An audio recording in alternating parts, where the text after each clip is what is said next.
The text message lit up my screen like a final blow. I made a mistake. Please, come back to me. My hands shook, but it wasn't from regret. It was from a quiet, powerful rage that had been smoldering for months, years even. She thought she could walk away without consequence. Now, she wanted back in. I didn't even need to think. It's too late. My name is Luke. I was once a man who believed in second chances, in loyalty, in love. I still remember the day I met Claire. It was at a crowded bar during my final year of law school. I was running late to meet some friends, but something made me pause when I saw her. She was laughing, her eyes sparkling under the dim lights, the kind of laugh that made everyone around her feel warmer. Our eyes met, and for the first time in my life, I felt like I was in the right place at the right time. We hit it off instantly, sharing stories over drinks, our lives spilling out in casual conversation. She was intelligent, ambitious, driven, everything I had always admired. And she believed in me, in my dreams. For years, I thought that was enough. She was my partner, my best friend. We built everything together. I became a successful corporate lawyer. She started her own interior design business. It was perfect, or so I thought. I had always told her that I wanted to build a life, not just a career. We talked about kids, about moving to a bigger house. I had everything planned, and she was the one I wanted to share it with. But somewhere along the way, I stopped paying attention. Somewhere, the lines blurred between what was real and what we pretended to be. She never said it out loud, but I could feel it. There was a growing distance between us, small things that I ignored at first. And I wasn't blind to the way she looked at other men, the way she would smile when she thought I wasn't paying attention. But I loved her. So much that I ignored the signs. I told myself, we're fine. She's just busy. But now, as I look back, I see the cracks forming, the early whispers of the storm that was coming. My work, my ambition, all of it kept me distracted. But it wasn't enough. I could have walked away from everything, the career, the money, the success, but I wasn't going to walk away from her. Not Claire. No, she was my future, my everything. I thought I was holding on tight, but in reality, she was slipping through my fingers. It wasn't an affair at first. It started like anything does, with small, seemingly harmless changes. Claire began working late more often, attending business dinners that I wasn't invited to. At first, I told myself she was just building her business, making the right connections. But then, I started noticing things. Little things. Her phone, always locked when she used to leave it open. The faint smell of someone else's cologne on her clothes. I thought I was being paranoid, so I let it go. But something gnawed at me. The first time I really felt it was when I came home early one evening. Claire wasn't there. But there was a message on the kitchen counter, her handwriting scribbled hastily on a piece of paper. Sorry, had to meet with David. It's important. David. He was a colleague, one I'd met a few times. He was a friend, at least, or so I thought. But something about the way she mentioned him felt off. I didn't want to believe it. She wouldn't. Not Claire. But I began to watch her more closely. I started asking questions about her day, and the answers were always vague, evasive. And then came the night when I overheard her conversation with David. She didn't know I was home, but I heard everything. I can't stand this anymore, Claire. You're making this so difficult, David said. And she answered, her voice softer than I'd ever heard it. I know. But I love you.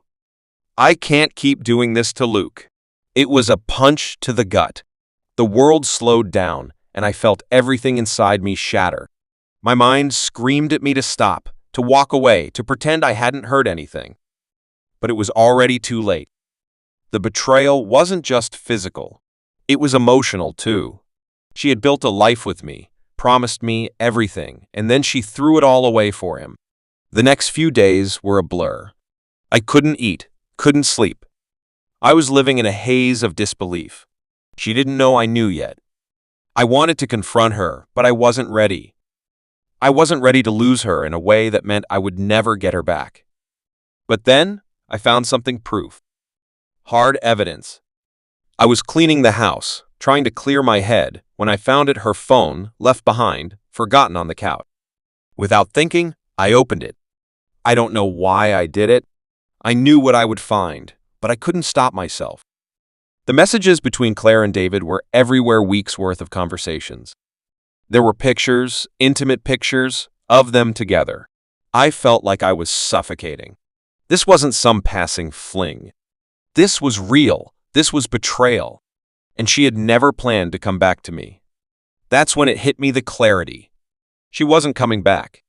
Claire had left me for him, and now, as I stared at the evidence, I understood the finality of it. There was no apology, no chance for forgiveness. She had made her choice. But I would make her regret it.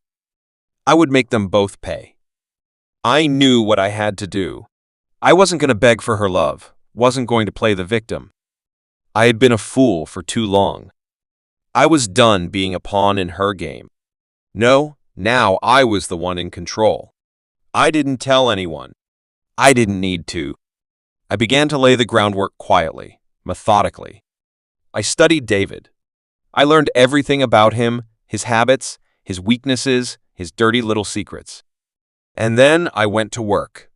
I made sure to visit his office, made sure to accidentally bump into him. I let him see the hint of a smile I was capable of, the type of smile that hid all the fury I was holding inside. I planted seeds. Let him think I was indifferent. Let him think he had won. But I knew better. I knew that a man like David couldn't help but step into his own trap. I watched him falter when I subtly revealed to him that I knew things about him, things he didn't want anyone to know. It wasn't enough to crush his career. No, I had something bigger planned. And then there was Claire. I kept my distance, but I made sure she knew I was moving on, that I didn't need her. She came home late one night, expecting to find me drowning in my misery. Instead, I was standing tall, stronger than she'd ever seen me.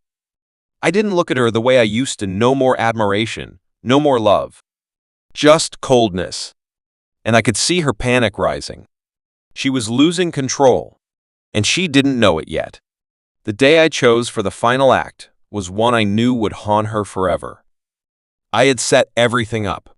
A charity gala. A room full of important people. The perfect stage for her to fall from grace. I waited for her to arrive with David, arm in arm, the picture of success.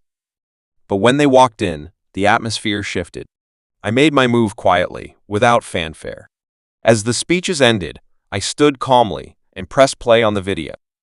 It wasn't just the affair. No, I had more. I had every dirty detail of David's personal life, his financial troubles, his unethical business practices, and his dangerous connections. The video revealed it all.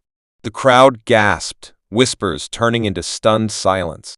Claire's face went white as she turned to David for answers, but he was already backing away, realizing his downfall. I let her crumble. Let her face the reality of what she had done, of what they both had done. The video ended, and the room was silent, save for the distant sound of David's retreat. I looked at Claire, and for the first time in months, I felt nothing but satisfaction. "You wanted him, Claire," I said, my voice low, steady. "Now you have him. Enjoy the fall." Claire's world crumbled faster than I could have imagined. Her career, her reputation, everything she had worked for it, all unraveled. David's downfall was swift. By the time the press caught wind of their affair, they had already been buried by their own lies. But what hurt the most wasn't her pain. It was the realization that, in the end, I had given her everything, and she had tossed it aside without a second thought. I wasn't just a victim, I had become something far greater. I had become the man who took back his dignity. And as for me, I walked away from it all, stronger than I ever thought possible. She would never get to control my story again. There was no apology that could fix this. And there was no going back.